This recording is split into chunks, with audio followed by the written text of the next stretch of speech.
Rosalie et sa fille Mad vivaient une existence tranquille, jusqu'au jour où tout s'effondre. Un soir, 2 policiers se présentent à leur porte pour annoncer une terrible nouvelle. Rob, le fils de la famille, a été retrouvé noyé. Brisée par la douleur et rongée par la culpabilité, Rosalie verrouille la chambre de son fils et se replie totalement sur elle-même, tandis que les liens familiaux se fragilisent de plus en plus. Dans un groupe de soutien, Rosalie et Mad croisent la route d'un jeune homme mystérieux qui dit comprendre leur douleur.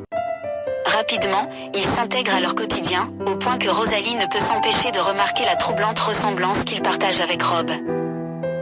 Une atmosphère étrange et pesante s'installe, et leur relation se resserre encore davantage lors d'un séjour dans un chalet.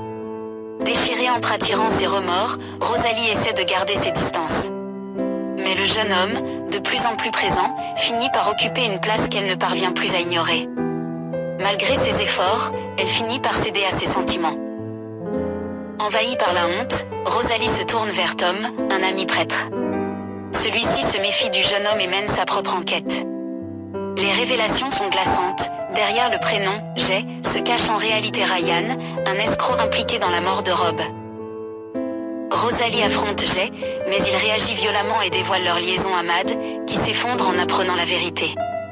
Décidée à mettre un terme à ce cauchemar, Rosalie attire Jay au chalet sous prétexte d'une dernière rencontre.